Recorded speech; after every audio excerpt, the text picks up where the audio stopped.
ہم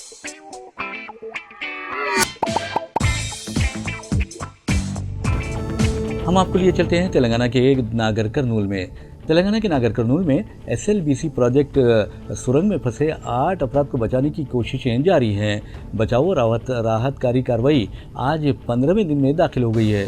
عہدیداروں کے مطابق کیرالہ پولیس کے کیڈیور ڈاگز کی خدمات بھی حاصل کی گئی ہیں، جو 2 امکانی مقامات پر انسانوں کی موجودگی کی نشاندہی کر رہے ہیں۔ کتوں نے جن مقامات کی نشاندہی کی ہے وہاں کھدائی شروع کی گئی ہے۔ آپ کو بتا دیں کہ 22 فروری سے 8 افراد سرنگ میں پھنسے ہوئے ہیں۔ وہ زندہ ہیں یا نہیں اس بارے میں کچھ کہا نہیں جا سکتا۔ ریاستی وزیر آبپاشی مسٹر اتم کمار ریڈی بچاؤ اور راحت کاری کی نگرانی کر رہے ہیں اور آج انہوں نے وہاں عہدیداروں کے ساتھ اجلاس بھی طلب کیا۔ اب چلتے ہیں ایک اور خبر کی طرف۔ ایک اہم قدم اٹھاتے ہوئے سپریم کورٹ نے ہیرا گولڈ ایگزیم پرائیویٹ لمیٹڈ کی مینیجنگ ڈائریکٹر نوہیرا شیخ کو الٹیمیٹم دیا ہے کہ اندرون 3 ماہ سرمایہ کاروں کو 25 کروڑ روپے ادا کرے۔ ناکامی کی صورت میں نہ صرف انہیں گرفتار کیا جائے گا بلکہ ان کی ضمانت بھی منسوخ کر دی جائے گی۔ رپورٹس میں بتایا گیا ہے کہ نوہیرا شیخ کے وکیل نے استدلال پیش کیا کہ ان کی موکلہ کے پاس درکار فنڈز نہیں ہیں۔ تاہم ED نے یاد دلایا کہ نوہیرا شیخ کی بعض جائیدادوں کو ضبط کیا گیا ہے۔ سرمایہ کاروں کو رقومات کی ادائیگی کے لیے ان جائیدادوں کا حراج کیا جا سکتا ہے۔ یہ بھی بتایا گیا ہے کہ فی الوقت ED نوہیرا شیخ کی 3 جائیدادوں کا حراج کروا سکتی ہے۔ ان میں سے 2 جائیدادیں تلنگانہ میں ہیں۔ انفورسمنٹ ڈائریکٹوریٹ نے حیدرآباد ایئرپورٹ پر ایک خانگی طیارے کو ضبط کر لیا۔ یہ ضبطگی 850 کروڑ روپے مالیتی فالکن اسکیم کے ضمن میں عمل میں آئی۔ رپورٹس کے مطابق انفورسمنٹ ڈائریکٹوریٹ نے 7 مارچ کو حیدرآباد کے راجیو گاندھی انٹرنیشنل ایئرپورٹ پر ہاکر 800A طیارہ N935H کو ضبط کیا۔ یہ طیارہ امردیپ کمار نامی شخص کا بتایا جاتا ہے جو 850 کروڑ کے فالکن اسکیم کا ایک کلیدی ملزم ہے۔ رپورٹس میں انکشاف کیا گیا ہے کہ کمار اس طیارے کو دبئی فرار ہونے کے لیے استعمال کیا تھا۔ تحقیقات پر یہ بھی انکشاف ہوا کہ یہ طیارہ 2024 میں $1.6 ملین یعنی 14 کروڑ روپے میں خریدا گیا تھا۔ بہرحال جیسے ہی طیارہ حیدرآباد ایئرپورٹ پر لینڈ کیا اسے ضبط کر کے ارکان عملہ سے پوچھ تاچھ کی گئی ہے۔ فالکن گروپ نے زیادہ منافع کا لالچ دے کر یا وعدہ کر کے سرمایہ کاروں سے 17,000 کروڑ روپے جمع کیے تھے۔ یہ بھی بتایا جاتا ہے کہ فالکن گروپ کا چیئرمین و مینیجنگ ڈائریکٹر امردیپ کمار اور اس کے دوسرے سینئر عہدیدار فرار ہیں۔ 15 فروری کو سائبرآباد پولیس نے اس کے نائب صدر پون کمار اوڈیلا اور ڈائریکٹر کاویہ نلوری کو اس اسکیم میں ان کے مبینہ کردار پر گرفتار کیا تھا۔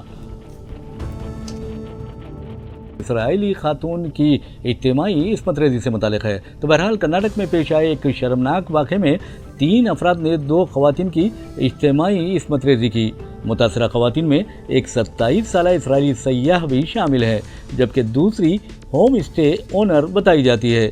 یہ واقعہ جمعرات کی شب 10:30 بجے کوپل میں تنگبھدرا لفٹ کینال کے قریب پیش آیا۔ میڈیا رپورٹس میں بتایا گیا ہے کہ یہ شرمناک واقعہ اس وقت پیش آیا جب یہ دونوں خواتین بنگلورو سے 50 کلومیٹر دور کوپل میں تنگبھدرا لفٹ کینال کے علاقے میں موجود تھیں۔ ان کے ہمراہ دیگر 3 افراد بھی تھے۔ ان تینوں کو ملزمین نے کینال میں ڈھکیل دیا جن میں ایک امریکی اور 2 ہندوستانی شہری شامل تھے۔ ایک کا تعلق مہاراشٹر اور دوسرے کا اوڈیشہ سے بتایا گیا ہے۔ یہ رپورٹس بھی ہیں کہ 3 میں سے ایک کینال میں ڈوب کر ہلاک ہو گیا جبکہ دوسرے 2 افراد نے تیر کر اپنی جان بچائی۔ پولیس نے ملزمین کی گرفتاری کے لیے 6 ٹیمیں تشکیل دی ہیں۔ واضح ہے کہ ہندوستان میں خواتین کے خلاف جرائم میں بے تحاشا اضافہ ہوا ہے۔ نیشنل کرائم ریکارڈز بیورو نے 2024 میں ایک رپورٹ جاری کی جس میں انکشاف کیا گیا کہ 2022 میں خواتین کے خلاف 4,45,256 واقعات پیش آئے۔ یہ بھی انکشاف ہوا ہے کہ ہر 16 منٹ میں ایک خاتون کا ریپ ہوتا ہے۔ ایران نے کہا ہے کہ نیوکلیئر معاہدے پر بات چیت کے لیے امریکی صدر ٹرمپ کا خط ابھی تک موصول نہیں ہوا۔ ایرانی قیادت نے یہ بھی واضح کر دیا ہے کہ موجودہ حالات میں امریکہ سے مذاکرات نہیں ہو سکتے کیونکہ امریکہ نے ایران پر بے تحاشا پابندیاں عائد کر رکھی ہیں۔ میڈیا رپورٹس کے مطابق کل ہی امریکی صدر ٹرمپ کا کہنا تھا کہ وہ ایران کے ساتھ جوہری معاہدے کے حوالے سے مذاکرات کرنے کے خواہاں ہیں اور اس کے لیے انہوں نے ایرانی قیادت کو مکتوب روانہ کیا ہے۔ ٹرمپ کے مکتوب کے حوالے سے رپورٹس میں بتایا گیا ہے کہ ٹرمپ نے مکتوب میں ایرانی قیادت پر واضح کیا کہ انہیں امید ہے کہ ایران مذاکرات کرنا چاہے گا کیونکہ یہ ایران کے لیے بہتر ہے۔ دوسری جانب ایرانی وزیر خارجہ سید عباس عراقچی کا کہنا ہے کہ جب تک ایران پر امریکہ کی سخت پابندیاں برقرار رہیں گی تب تک ایران امریکہ کے ساتھ نیوکلیئر مذاکرات نہیں کرے گا۔ ایران نے امریکہ کو دھمکیاں دینے سے بھی گریز کرنے کا مشورہ دیا ہے۔ ٹرمپ انتظامیہ نے حماس کی حمایت کرنے والے طلبہ کے ویزے منسوخ کرنے کا فیصلہ کیا ہے۔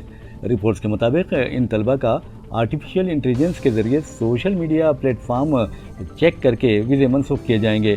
میڈیا رپورٹس میں یہ بھی دعویٰ کیا گیا ہے کہ فلسطینیوں کے حق میں مظاہروں کا گڑھ سمجھے جانے والی کولمبیا یونیورسٹی کی $400 ملین کی وفاقی گرانٹ منسوخ کر دی گئی ہے۔